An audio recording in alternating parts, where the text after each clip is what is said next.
여러분 민수기 우리가 지금 여기까지 오면서 하나님께서 분명히 큰 그림을 그리고 있다는 것을 알고 있습니다.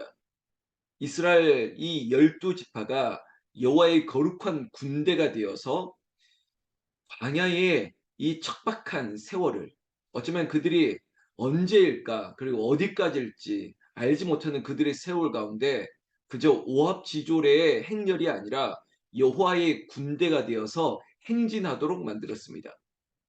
중심이 분명히 있어야 되기 때문에 회막 여호와의 성소를 중심으로 일사불란하게 그들이 약 200만이나 되는 숫자가 오직 하나님의 명령에 따라 그들이 구름을 따라 움직이는 그러한 행렬을 우리는 보았습니다.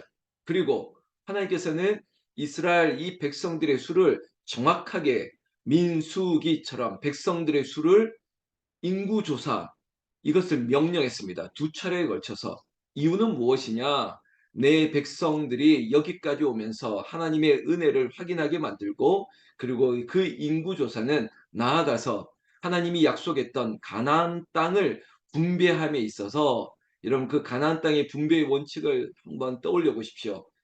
자, 지파가 많은 지파, 그 집안이 많은 집안에는 이러한 땅을 더 많은 땅을 줘야겠는데 그래도 기준을 정하기 위해서 하나님께서 말이 없게 하기 위해서 제비 뽑기를 했지 않습니까? 제비 뽑아 땅을 나누게 했습니다. 이 모든 일련의 일들이 이제 가나안을 목전에 두고 가나안 땅을 이제는 그들이 취할 것을 앞두고 하나님께서 예비하신 것입니다. 그 연장선에 이 모든 일들을 하나님께서 명령하시고 이루신 뒤에 28장에 나오는 하나님의 또 다른 명령, 가장 마지막에 가장 중요한 것이 무엇이냐를 말씀드리고 있는 것이거든요. 그것이 무엇이냐? 여러분 지금으로 한다면 한 단어, 두 글자, 바로 예배입니다. 그래, 결국은 애굽에서 출애굽한 이유는 뭐냐? 예배하지 못하는 내 백성들을 예배할 수 있도록 진리가 너희를 자유케 하리라 하는 것처럼 너희가 마음껏 예배에 드릴 수 있도록 그들이 노예로 억눌려 있던 저 세월을 하나님이 불쌍히 여기셨던 것이죠. 예배하지 않는 이 민족을 향한 하나님의 계획은 예배 드리기 위함이었습니다. 이 큰 그림을 가지고 이스라엘 백성들을 참고 인내하시면서 오히려 하나님의 모략 그리고 하나님의 열심은 내 백성을 예배하기 위함이었다는 것이죠. 여러분 이것이 가장 큰 뜻입니다. 28장 전체의 그림이 바로 그것이에요. 너희는 예배하라는 것이에요. 여러분 가지고 있는 성경책을 좀 보시겠는데요.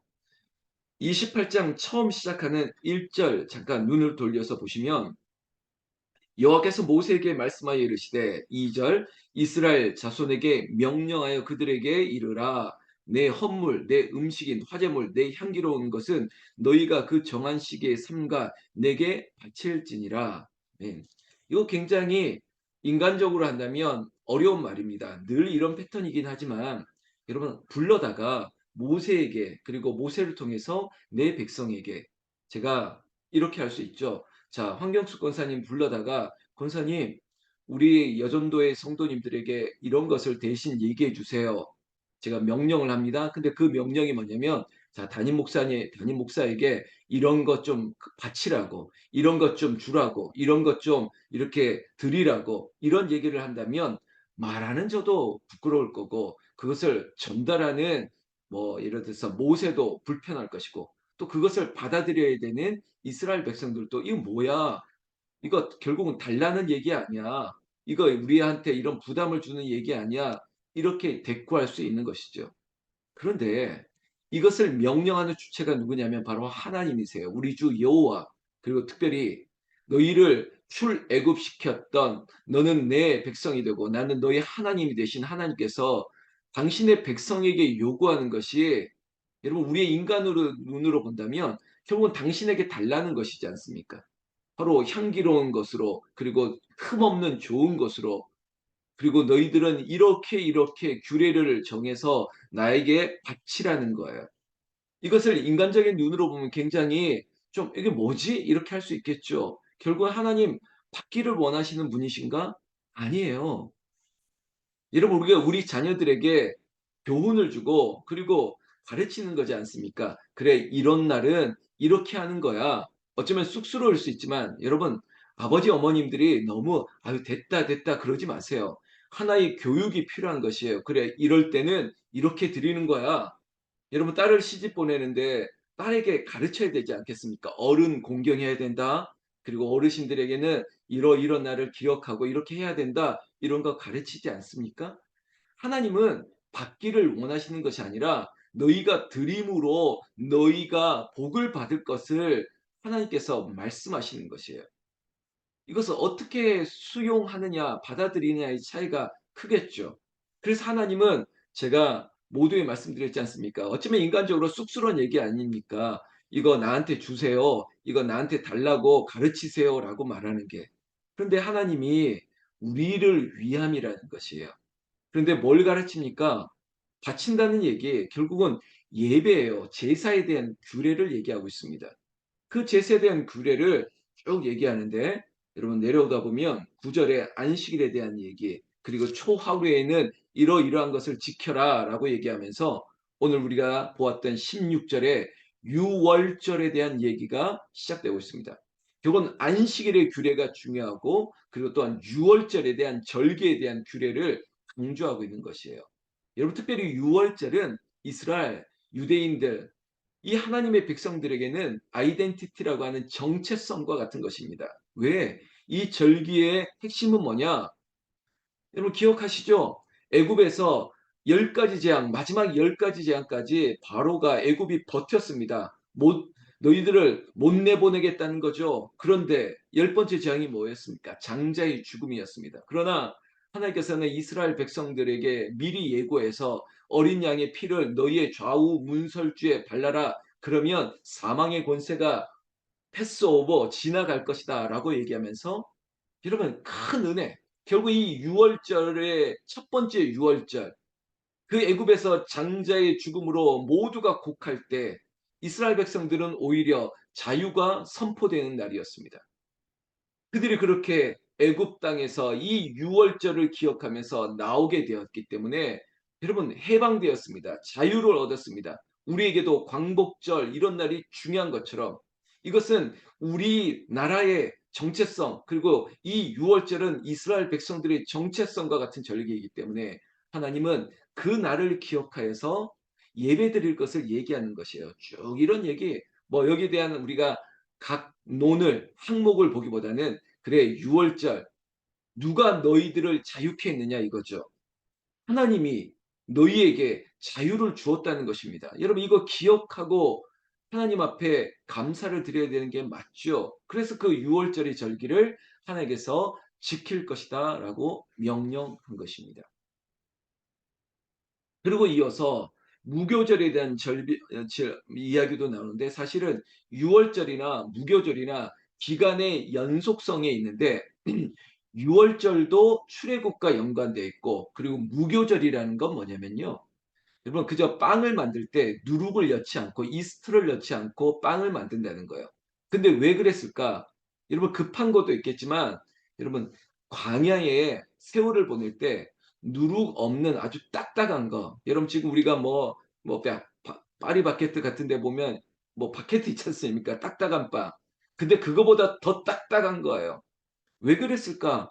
그들이 급하게 나와서 이 더운 광야에서 음식을 어떻게 보존하겠습니까? 그러니까 그거라도 정말 상하지 않는 빵이라도 우걱우걱 씹으면서 버텨야 됐던 그 세월을 기억하기 위한 유월절, 무교절 이 모든 날을 하나님 앞에 거룩하게 예배하며 기억하라는 것이죠. 그다음에 뭐 77절의 얘기도 나오는데 이것도 하나님께서 너에게 처음 열매를 주었다. 너에게 이 척박한 땅에 밀을 심어서 얻어냈던 그 수확의 기쁨을 하나님께 감사로 드려라. 그리고 일곱째 달 초월하는 그리고 속죄일에는 뭐 이런 것들의 제사의 규범을 마치 인구 조사를 하나 했던 것처럼 하나님께서 중요하게 생각하는 이 절기도 아주 상세하게 얘기하는 게 뭐냐?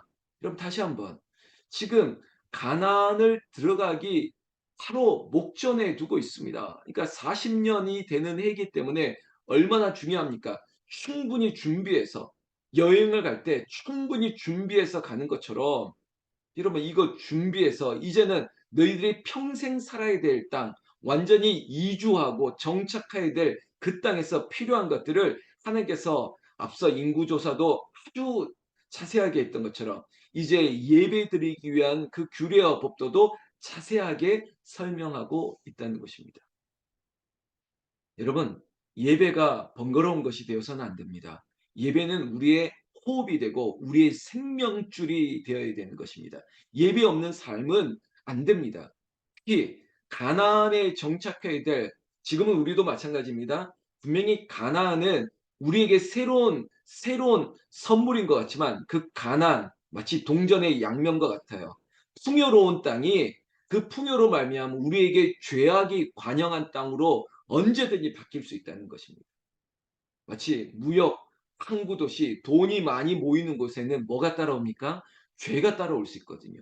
그러면 가나안이 좋은 곳이지만 그 가나안에 우리가 민수기에 앞서서 보면 그래 저 화려한 땅 그리고 저 아름다운 여인들 음란과 쾌락 그리고 그들이 섬기는 우상들로 인해서 그 우상들이 이런 하나님께서는 다 유월절, 무교절, 속죄제, 뭐 안식일 너무나도 딱딱한데 가나안에 들어갔더니 저들이 섬기는 신을 보니까 다 마음대로 하는 거예요. 막 쾌락을 즐기고 뭐 술, 담배 해도 된다. 그냥 마음 놓고 해도 된다. 뭐 이런 식으로 막 자유를 주는 것 같으니까 우리 다음 세대들이 눈이 확 돌아가는 거죠. 야, 우리가 알고 있던 그런 신앙 말고 다른 것도 있는데 이걸 믿으면 좋겠지 하고 이렇게 변질될 것을 두려워하는 것이죠. 여러분 우리는 두려워하지만 하나님은 염려, 근심, 걱정을 할 수 있는 것이죠. 그래서 내 백성들이 오직 여호와를 섬겨야 될 것이다. 그걸 가르치고 가나안에 들여보내려고 하는 것입니다. 여러분 제가 이 말씀을 준비하면서 '왜 이렇게 많은 이 제사들이 있을까?'라고 생각했지만 제가 우리 성도님들 신방할 때 그런 얘기도 들었습니다. "목사님 우리 집안은요 1 년에 제사가 17 번이에요." 저는 그걸 그냥 대수롭게 들었거든요. 제사가 17 번인데 여러분 많은 거죠? 그죠? 뭐 제사가 13 번인데 저희가 종갓집인데 뭐 저 할아버지 거부터 시작해서 이걸 하는데 뭐 제사를 드릴 때마다 얼마나 번거롭지 모른다고. 자 오른쪽에는 뭘 올리고 왼쪽에는 뭘 올리고 또 그것도 뭐 어떤 종류로 사야 되고 굉장히 번거롭죠. 근데 여러분 지금 제사의 규례 우리가 낱낱이 보지 않았지만 여러분 이런 거예요. 뭐 숫송아지, 순양을 잡고 흠없는 걸 잡고 고운 가루를 빻아야 되고 이런 것도 굉장히 번거롭죠. 더 번거로울 겁니다. 제사는 단번에 끊어지겠지만 이거는요. 유월절의 절기는 자 77이 49, 49일 동안 이루어지고 그리고 이것을 지킬 때 정통 유대인들은 자 그들이 광야를 기억하기 위해서 집 밖에다가 옥상에다가 각자 텐트를 만들어서 거기서 뭐 일주일 동안 지내고 이런 것들을 하거든요. 얼마나 번거롭습니까? 그런데 어제 우리가 주일 예배 설교도 들었지만 예수님, 그 예수님이 단번에 십자가에 죽고 피 흘리심으로 말미암아 그를 믿는 자에게 모든 것들을 자유케 하셨습니다. 이 모든 제사를 피했습니다. 이 모든 규례를 피했습니다. 오직 예수 그리스도를 믿음으로 말미암아 자유하게 됐다. 이 놀라운 은혜가 우리에게 주어졌는데 여러분 그렇다면 유월절이든 무교절이든 칠칠절이든 초실절이든 뭐 어떤 것을 떠나서 중심을 봐야 되는 것입니다. 결국은 우리를 예배하게 하셨고 그 예배하기 위해서 이 가나안 땅에서도 오직 너는 여호와 하나님만을 섬기라. 그리고 이 동시대에 우리가 살아가고 있는 이 땅도 얼마나 풍요롭고 여유롭고 있습니까? 그럼에도 불구하고 하나님께서는 이 구약의 번거로운 것을 다 피하시고 오직 예수 그리스도를 믿음으로 말미암아 예배하는 우리의 예배 이 자유함을 우리가 만끽해야 되겠죠. 자유를 주었다고 방종이 아니라 그 자유 안에 우리를 더 즐거워할 수 있는 우리의 권리, 우리의 의무 이것들을 우리가 행사하는 것이에요. 누가 뭘 해서 예배하는 것이 아니라 내가 하나님을 사랑하기 때문에 예수 그리스도 때문에 날 위해 죽으신 그 예수님을 위해서 예배하기를 힘쓰고 이 새벽에도 그 예수님 때문에 예배하는 것이에요. 누구 때문에가 아니라 예수님 때문에 우리가 나와서 그의 이름으로 무엇을 구하든지 하나님께서 우리에게 좋은 것을 주시기 때문에 여러분 예배할 이유가 충분히 있죠. 우리는 새벽을 깨우는 이유가 충분히 있습니다. 내가 하나님의 백성이 되고 내가 하나님을 아바 아버지로 부르고 우리가 예수 그리스도의 이름으로 무엇이든 주고하든지 하나님이 응답해 주시고 성령은 보혜사 우리를 도울 자가 되어서 우리를 예비케 하시고 채워주시는 은혜가 오늘 새벽을 깨우고 예배하는 여러분들의 자리에 하나님의 영이 임하기를 여러분 이제부터 기도하는 여러분들의 자리에 여러분들의 신음소리에도 하나님께서 응답하시는 은혜가 있기를 나는 우리 주 예수님의 이름으로 축원합니다. 축원합니다.